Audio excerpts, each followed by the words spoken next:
Welcome to my class power of science বিজ্ঞানের ক্ষমতা। আজকে শুরু করতে চলেছি নতুন একটি অধ্যায়, ক্লাস 9 এর চ্যাপ্টার 4 এর প্রথম ভাগটি অনাক্রমতা বা ইমিউনিটি। তোমরা যদি পরবর্তীতে ইমিউনিটি নিয়ে যদি স্পেসিফিক পড়াশোনা করো ইউনিভার্সিটি থেকে, তখন তোমরা জানতে পারবে যেই লাইনে আমরা ইমিউনিটি নিয়ে পড়াশোনা করে থাকি সেই লাইনটিকে বলা হয় ইমিউনোলজি। আচ্ছা, এই ইমিউনোলজির যে জনক, ইমিউনোলজির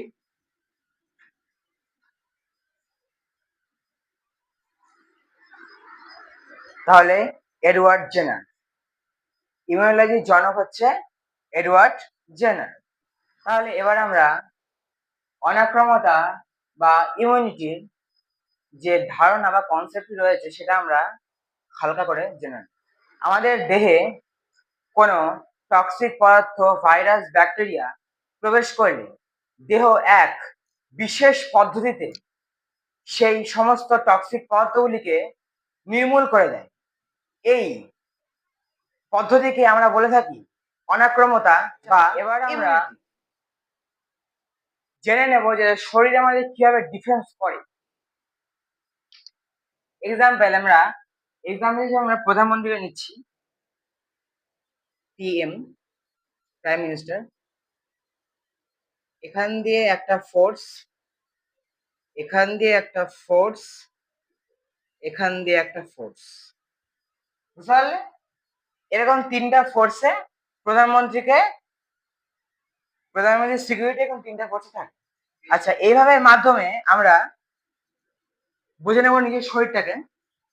এই প্রধানমন্ত্রী, এখানে ধরো আমাদের শরীরটা রয়েছে, হ্যাঁ, প্রধানমন্ত্রী তিনটা স্তরে যে ভিতরে আমাদের শরীরটা তিনটা স্তর ভেদ করে আমাদের শরীরের ভিতরের অর্গানগুলোকে অ্যাটাক করতে হবে। শরীরের ভিতরে অর্গানগুলোর বাইরে তিনটা প্রোটেক্টিভ লেয়ার থাকে।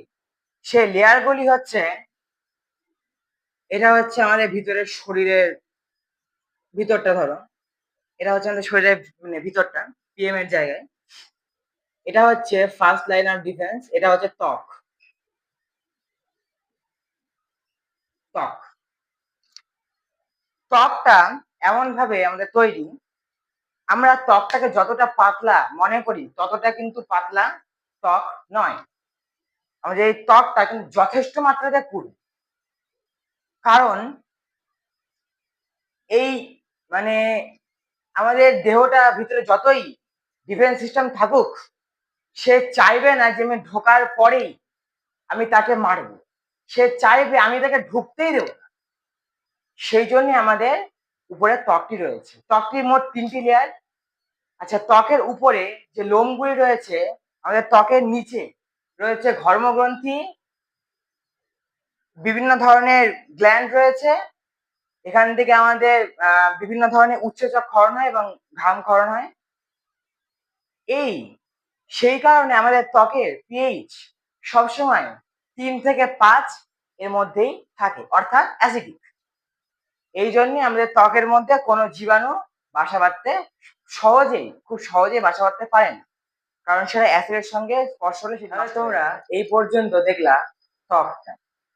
এবার আমরা আলোচনা করব আমাদের যে শরীরের যে আদার্স যে বিভিন্ন ধরনের যে পার্টস গুলো আছে, মানে ধরো চোখ, নাক। এবার আমরা নাক নিয়ে আলোচনা করছি।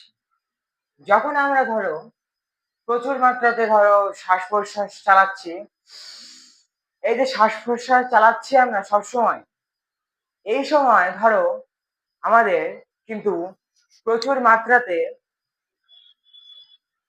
বাতাস ভিতরে যাচ্ছে। বাতাসের সঙ্গে আরো বিভিন্ন ধরনের পার্টিকেলস ভিতরে যাচ্ছে, যেমন ভাইরাস, ব্যাকটেরিয়া, বিভিন্ন জিনিস, ধূলিকণা।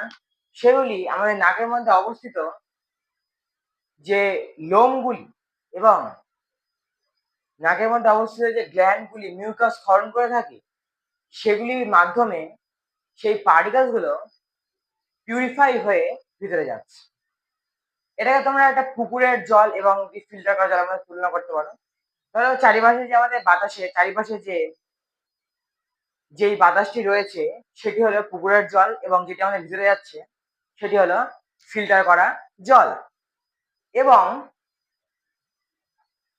তাই এইভাবে যখন আমরা একটি পুকুরের জলকে ফিল্টার করে যখন আমরা খাচ্ছি, ফিল্টার করার পরে কি হচ্ছে ওর মধ্যে মানে খুব যদি ভালো একটা ফিল্টার হয় সেরকমই আমাদের নাকটা তো খুব ভালো ফিল্টার, তখন সব ধরনের জীবাণু ক্ষতিকর মানে পার্টিকেলস গুলো সবকিছু নষ্ট হয়ে যাবে এবং আমরা পিউরিফাই একদম ফ্রেশ ওয়াটারটা পাবো। সেরকমই আমরা ফ্রেশ এয়ারটা আমাদের ভিতরে যাচ্ছে। সেইভাবেই আমরা যখন চোখ লক্ষ্য করি, চোখে আমরা দেখি আমাদের চোখটা সবসময় কিন্তু উন্মুক্ত থাকে। এই যে আমাদের চোখ, এই যে আমাদের চোখ, এই চোখে যখন আমরা রাস্তা দিয়ে হাঁটছি, ধরো তোমরা রাস্তা দিয়ে হাঁটছো, তখন কি হবে যে ধরো হঠাৎ করে চোখের মধ্যে কিছু এসে পড়লো, তখন দেখবে তোমার চোখের মধ্যে সঙ্গে সঙ্গে জল চলে আসছে। সেটি হলো চোখের একটি ডিফেন্স সিস্টেম। মানে ওই ডিফেন্স করার চেষ্টা করবে, ওই জলের মাধ্যমে আপ্রাণ চেষ্টা করবে যে সেই পার্টিকেলসটাকে বাইরে বের করে দাও। এইভাবে বিভিন্ন মানে আমাদের যে বিভিন্ন ধরনের যে অর্গানস যে বিভিন্ন প্রকারের তাদের সিস্টেম রয়েছে। এবার আমরা তারপরেও যদি এই ফার্স্ট লেয়ারটা যদি ভেদ করেও যদি বাইরে ভিতরে চলে যায়, মানে সেকেন্ড লেয়ারে এটা ধরো সরি, এটা ধরো ফার্স্ট লেয়ার, এটা ধরো সেকেন্ড লেয়ার, হ্যাঁ, তবে এটা এটা যখন দেখবে তখন এইখানে সেকেন্ড লেয়ার, এখানে কিন্তু নিউট্রোফিল, মোনোসাইট, বিভিন্ন ধরনের যে কোষগুলি রয়েছে, যে কোষগুলি, এই কোষগুলি কিন্তু সবসময় রেডি থাকে ফাইট করার জন্য, সবসময় রেডি থাকে। এরা এরা কি করে, নিউট্রোফিল, ধরো সাপোজ একটা এক্সাম্পল নিচ্ছি আমরা, এটা ধরো নিউট্রোফিল এন দিচ্ছি, এটা ধরো নিউট্রোফিল, এটা ধরো একটা টক্সিক পার্টিকেল, এটাকে আমরা টি দিচ্ছি, টক্সিক পার্টিকেল টি, আর হচ্ছে এটা হচ্ছে নিউট্রোফিল এন, টি এন। এই কি করবে, ধরো তোমরা লক্ষ্য করবে, মানে তোমরা দেখে থাকবে যে তোমরা পড়েওছো ক্লাস 8 এর দিকে, যে অ্যামিবা ক্ষণপথ তৈরি করে নিজের সামনে যদি খাবার থাকে, খাবারের পার্টিকেলস থাকে এরকম করে টেনে নেয় নিজের মধ্যে। সেরকম ভাবে নিউট্রোফিল, তারপরে মনোসাইট, এরা কি করে, ক্ষণপথ তৈরির মাধ্যমে এটাকে নিজের মধ্যে আকর্ষণ করে ধ্বংস করে ফেলে, মানে সেটাকে ধ্বংস করে ফেলে, নিজের মধ্যে আকর্ষণ করে, নিজের মধ্যে আকর্ষণ করে ধ্বংস করে ফেলে। এটাকেই বলে ফ্যাগোসাইটোসিস প্রসেস। এই মাধ্যমেই এরা হচ্ছে ডিফেন্স করে থাকে। তারপরেও তারপরেও যদি ভিতরে চলে যায়, মানে এইটা হচ্ছে থার্ড লাইন, এটা হচ্ছে থার্ড লাইন। এখানে যদি ভিতরে চলে যায় তখন আরো যে তাবর তাবর যে ইমিউনিটিটা রয়েছে তারা কিন্তু ডিফেন্স করবে। এইটা হচ্ছে থার্ড লাইন অফ ডিফেন্স, বুঝতে পারলে? এখন আমরা একটু জেনে নেব ইমিউনিটিকে আমরা কয় ভাগে ভাগ করেছি এবং সেই ভাগগুলির মধ্যে কতগুলি ভাগ রয়েছে। এখানে আসুন, ইমিউনিটিকে আমরা ভাগ করে থাকি দুভাগে, সহজাত অনাক্রমতা এবং অর্জিত অনাক্রমতা। সহজাত অনাক্রমতাকে আমরা আরেকটি নামে চিনি, সেটি হলো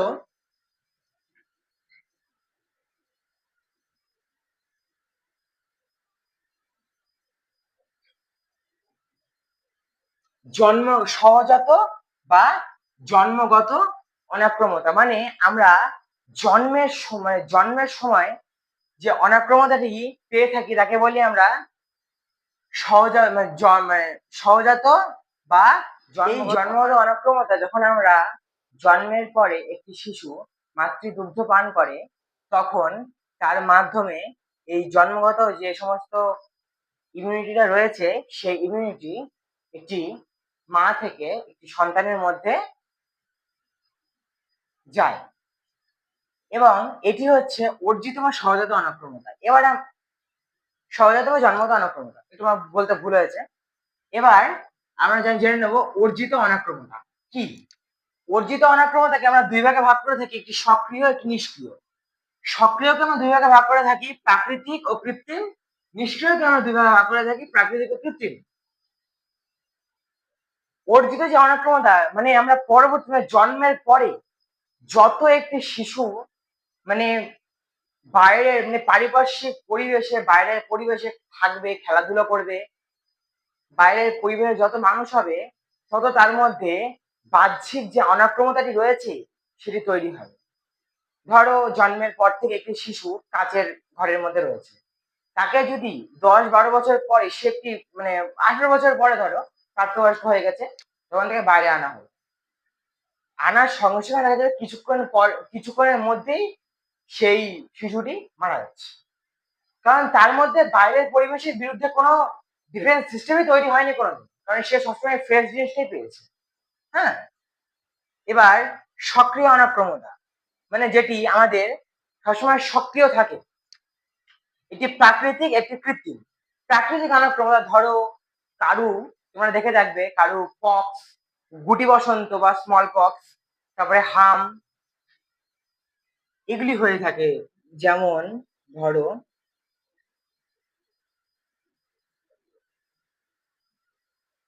হাম,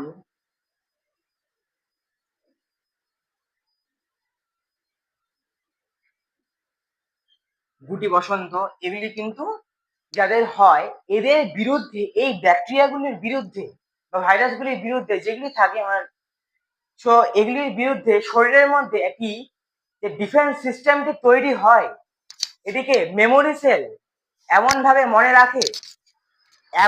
মনে রাখে যে এটি সারা জীবন মানে একটি মানুষের মৃত্যুর আগ পর্যন্ত সেই মধ্যে সেই মেমোরি সেলটি থেকে যায়, যদি সে এই রোগীগুলিতে মারা না যায়। মানে আগেকার দিন হতো না, অনেকে গুটি বসন্তে বা হামে মারা যেত, অনেকেই মারা যেত আগে, এখন ধরো অনেকটা উন্নত তাই আগে কিন্তু অনেকে মারা যেত। এই হামে গুটি বসন্ত এটি হচ্ছে প্রাকৃতিক সক্রিয় অর্জিত অনাক্রমতা, মানে এটি হচ্ছে প্রাকৃতিক অর্জিত, মানে প্রকৃতি থেকে আমাদের এটা অর্জন করেছি আমরা, প্রাকৃতিক ভাবে অর্জন করেছি, এটি বলা হয় প্রাকৃতিক সক্রিয় অর্জিত অনাক্রমতা। এরকম করে যায়, এরকম করে এরকম করে এরকম এরকম এরকম এরকম সবগুলো যায়। এবার হচ্ছে কৃত্রিম সক্রিয় অর্জিত অনাক্রমতা, মানে ধরো তোমার একটি জং করা টিনের মধ্যে তোমার হাত দিয়ে কেটে গেল, তখন কি হবে যে তুমি বলে না 24 ঘন্টার মধ্যে টিটনাস দিতে হবে, না হলে সেটি হচ্ছে আঙ্গুলটি বেঁকে যাবে বা ভিতরের যে হাড়গুলি ভঙ্গুর হয়ে যায়। এটি কেন হয়? যখন সেই যে মানে টক্সিক যে পদার্থটি রয়েছে সেটি যখন আমাদের ভিতরে যায়, তখন ভিতরে গিয়ে সেটি কিন্তু আমাদের একটু রোগ ঘটায়। সেই রোগ যেন না ঘটায় সেই কারণে আমরা বিভিন্ন ধরনের টিটনাস টিকা নিয়ে থাকি। তারপরে ধরো জন্মের পরেই ধরো দেওয়া হয় পোলিও টিকা, এগুলো খাওয়া এখানে মানে এগুলো যখন দেওয়া হয়, পোলিও ধরো অনেক দিন অব্দি মেয়াদ থাকে, তারপরে টিটনাস এদের ধরো 4 থেকে 5 মাস, 3-4 মাস এগুলো মেয়াদ থাকে, তারপরে কিন্তু নষ্ট হয়ে যায় ওটা।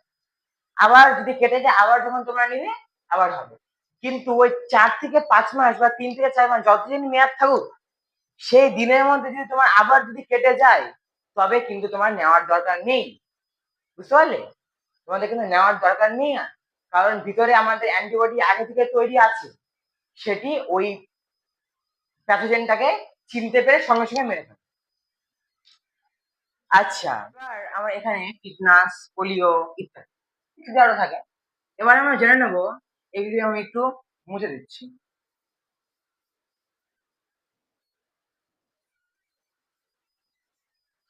এবার আমরা জেনে নেব অর্জিত অনাক্রমতা, নিষ্ক্রিয়, প্রাকৃতিক ও কৃত্রিম। কৃত্রিমটাকে বলছি, কৃত্রিম হচ্ছে অ্যান্টিভেনাম। তোমরা দেখে থাকবে যখন কারো কোনো সাপে কামড় দেয় বা সাপে যখন ছোবল দেয়, তখন কি হয় যে তোমরা দেখবে যে হসপিটালে গেলে সঙ্গে সঙ্গে আমাদের একটি ইঞ্জেকশন দেওয়া হয়, তার মধ্যে থাকে কিন্তু অ্যান্টিভেনাম। অ্যান্টিভেনামটা কিন্তু আমাদের শরীরে তৈরি করা সম্ভব নয়। এটি কোথায় তৈরি হয় তোমরা জানো? এটি তৈরি হয় হচ্ছে ঘোড়ার শরীরে। ঘোড়ার শরীরে এমন কিছু ডিফেন্স সিস্টেম থাকে যে সেই ঘোড়াটি সেই যে মানে সাপের যে বিষ সেটাকে কিন্তু ধীরে ধীরে ধীরে ধীরে তার মধ্যে ঘোড়ার মধ্যে সেই বিষের প্রতি একটা অ্যান্টিবডি তৈরি হয়। বিভিন্নভাবে তৈরি হয়, অ্যান্টিবডি তৈরি হয় ঘোড়ার শরীরে। মানে প্রাকৃতিক নিষ্ক্রিয়, ওটাকে আমরা বলবো কৃত্রিম নিষ্ক্রিয় অর্জিত অনাক্রমতা। এবার আমরা জেনে নেবো প্রাকৃতিক নিষ্ক্রিয় অর্জিত অনাক্রমতা। প্রাকৃতিকটা হচ্ছে আইজি। আইজি হচ্ছে একটি অ্যান্টিবডি।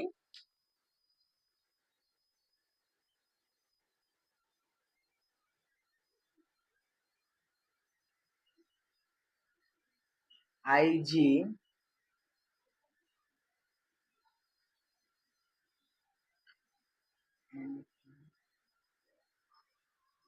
IG antibody. আচ্ছা, এই আইজি অ্যান্টিবডিকে আমরা কিন্তু পাঁচটি ভাগে এই আইজিকে আমরা পাঁচটি ভাগে ভাগ করে থাকি। সেটি হলো জি এ এম বি ই, অর্থাৎ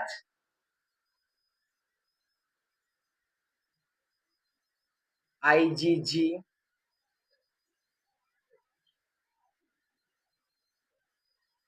পাঁচটি ভাগে ভাগ করে থাকি। চলো আমরা দেখে নিই এগুলো কি কি। ফার্স্টে হচ্ছে আইজি। এটি কিন্তু এইটাকে আমি কি আইজি দিলাম। এবার এই আইজি কে আমরা পাঁচটি ভাগে ভাগ করে থাকি।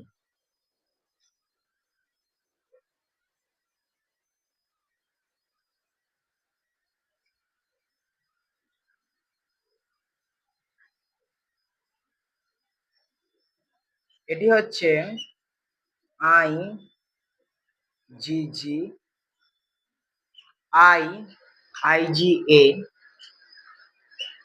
IgM,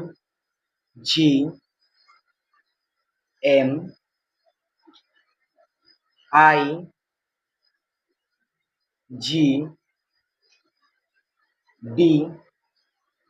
IgE.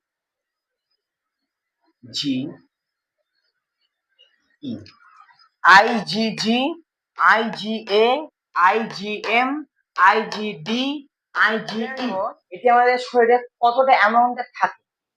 আইজিজি থাকে সবচেয়ে বেশি। আইজিজি থাকে 70 থেকে 80%। আইজিএ থাকে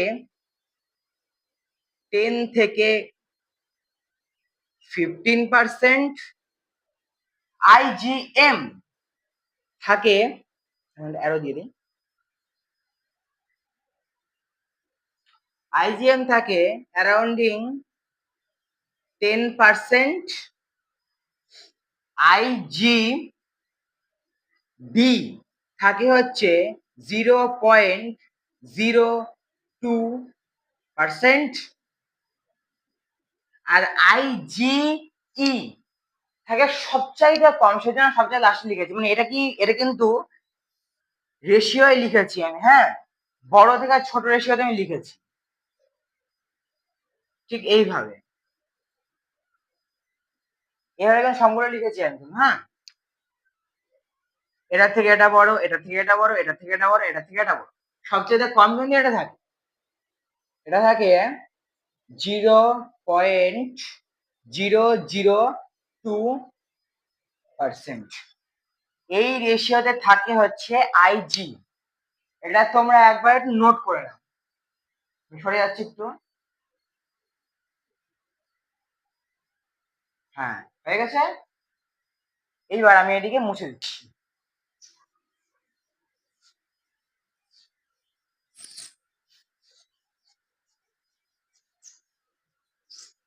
এবার তোমরা দেখতে হবে থার্ড লাইন অফ ডিফেন্স। আমি কিন্তু আগের লেখাটা যেন মুছে দিয়েছি, হ্যাঁ, তোমাদেরকে এটা ভালো করে বুঝতে হবে। থার্ড লাইন অফ ডিফেন্স মানে ডিফেন্সের তৃতীয় স্তর। ওই যে পিএম এর যেটা বলেছিলাম, আমার লাস্ট স্তরটা এটা। এখানে যে প্রসেসের মাধ্যমে সেই থার্ড লাইন অফ ডিফেন্স জীবাণুটিকে মেরে ফেলার চেষ্টা করে, সেই প্রসেসটিকে বলা হয় অ্যাগ্লুটিনেশন। এইখানে অ্যান্টিজেন এবং অ্যান্টিবডি মধ্যে একটি ঘোরতর যুদ্ধ হয়। অর্থাৎ, ওটা মজা করে বললাম, ওটা হচ্ছে এটিকে ধ্বংস করার চেষ্টা করে। কেমন করে? তোমাদেরকে এই অ্যান্টিবডি স্ট্রাকচারটা আমি ভালো করে দেখাবো এবার। জাস্ট এখন একটু মানে বলে দিচ্ছি, এর পরে বলছি ভালো করে। এটা ধরো একটা ধরো ব্লাডের একটা সেল, এটা ধরো অ্যান্টিবডি, এইটা একটি টক্সিক পদার্থ সঙ্গে গিয়ে এখানে ধরো এটা এসে এর সঙ্গে ধরে নেবে, এটাকে ধরে একসঙ্গে জমাট বেঁধে যাবে। জমাট বেঁধে এই যে এই কোষটি এই টক্সিক পদার্থটিকে ধ্বংস করে ফেলবে। এই যে প্রসেসটা, এটিকে ধ্বংস করে ফেলবে, এটিকে ধ্বংস করে অ্যান্টিবডি অ্যান্টিজেনকে ধ্বংস করতে। এটা একটি অ্যান্টিবডি, আমি এটাকে এ ডি দিয়ে লিখলাম। হ্যাঁ, অ্যান্টিবডি আর টক্সিক পদার্থ, এটা অ্যান্টিবডি অ্যান্টিজেন এসে মেরে দেবে। এই যে প্রসেসটা, এটার নাম হচ্ছে অ্যাগ্লুটিনেশন। এই নানা এই যে এই প্রসেসটা হচ্ছে, এই প্রসেসটাকে বলা হয় অ্যাগ্লুটিনেশন। এখানে আর ছিল না, মানে এখানে ক্যামেরার সামনে আসছে না, এখানে লিখলাম অ্যাগ্লুটিনেশন। এইটা হচ্ছে থার্ড লাইন অফ ডিফেন্স। এটা তোমরা একটু ভালো করে নোট করে নাও। সরে যাচ্ছি, ঠিক আছে? তাহলে অনেক মুছে দিচ্ছি।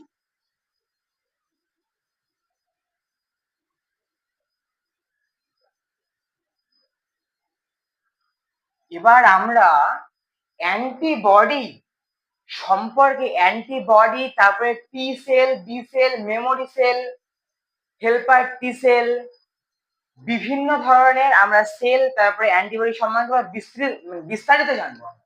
এবার তোমরা দেখতে পাচ্ছ এখানে একটা অ্যান্টিবডি, আমি একটি আইজিজি অ্যান্টিবডি স্ট্রাকচারটা গেছে এখানে। এরকম করে অ্যান্টিবডি গুলি হয়। এবার তোমার দেখা যাচ্ছে অ্যান্টিবডি কেমন করে থাকে। ধরো এটা একটি,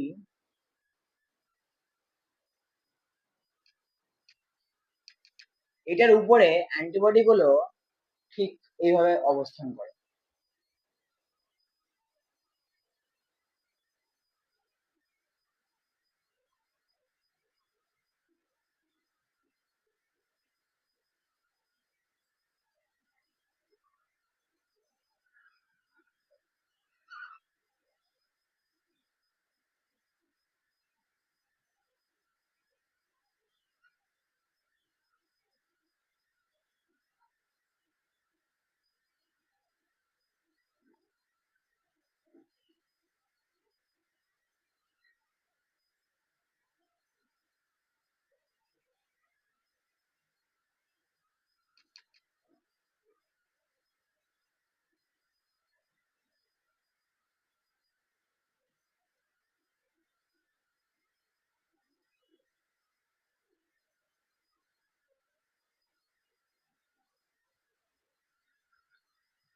এরকম করে একটি কোষের মধ্যে অ্যান্টিবডি এইভাবে অবস্থান করে।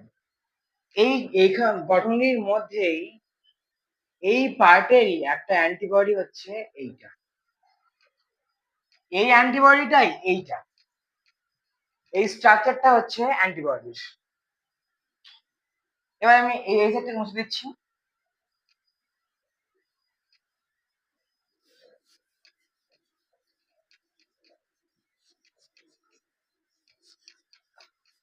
আচ্ছা, এবার এইটি দুই ধরনের চেন দ্বারা গঠিত অ্যান্টিবডি। এইটাকে বলা হয়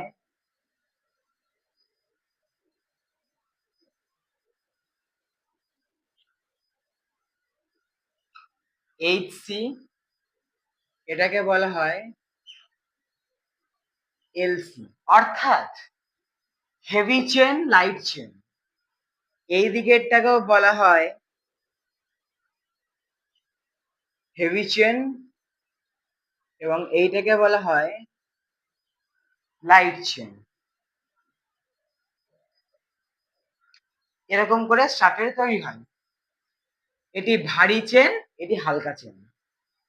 হ্যাঁ, আচ্ছা, এবার যেই পার্টের মাধ্যমে অ্যান্টিবডিগুলি প্যাথোজেনকে হোল্ড করে বা ধরে নেয়, সেই পার্টটিকে বলা হয়, সেই পার্টটি হলো অ্যান্টিবডির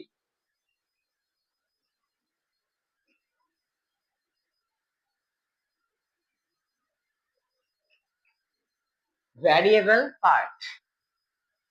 ভ্যারিয়েবল পার্ট বা পরিবর্তনশীল অংশ। এটি হচ্ছে পরিবর্তনশীল অংশ। এই যে এইটা হচ্ছে পরিবর্তনশীল অংশ। এবং এই যে এইটা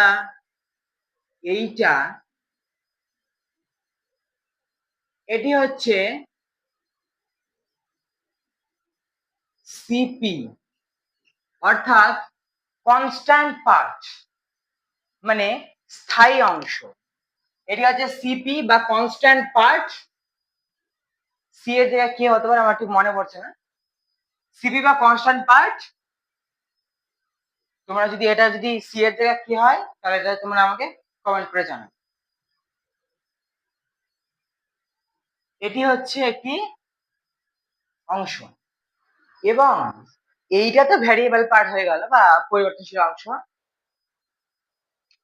এবার প্যাথোজেনের যেই সাইটটা অ্যান্টিবডি সঙ্গে লেগে যায়, সেই সাইটটাকে বলা হয় অ্যান্টিজেনের অ্যান্টি বাইন্ডিং পার্ট বা অ্যান্টি বাইন্ডিং সাইট।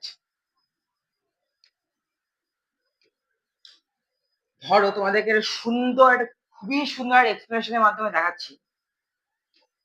ধরো এই পার্টটা কিন্তু ভ্যারিয়েবল, মানে এই পার্টটা কিন্তু প্যাথোজেন অনুযায়ী নিজেকে চেঞ্জ করতে পারে, মানে এই পার্টটি কিন্তু নিজেকে চেঞ্জ করে। ধরো প্যাথোজেনটি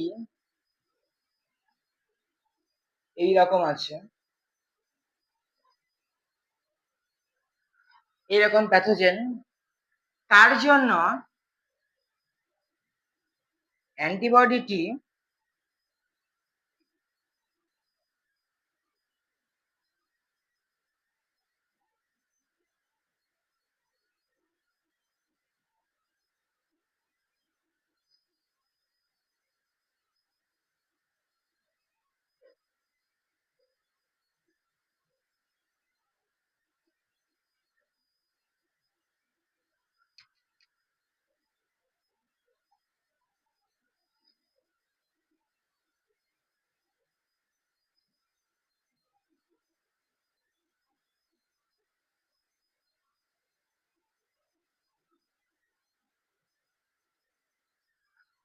এই যে, ধরো এটাকে মুছে দিচ্ছি আমি।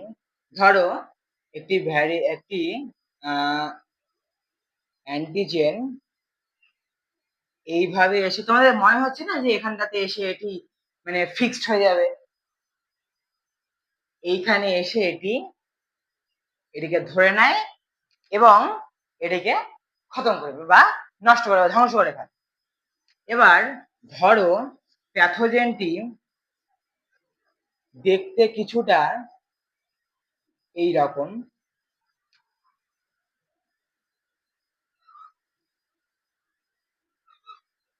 এইরকম সেম জিনিস।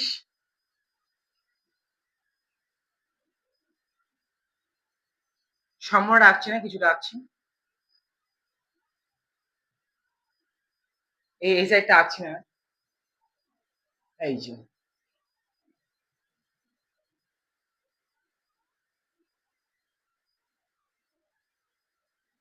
এই যে এইরকম ভাবে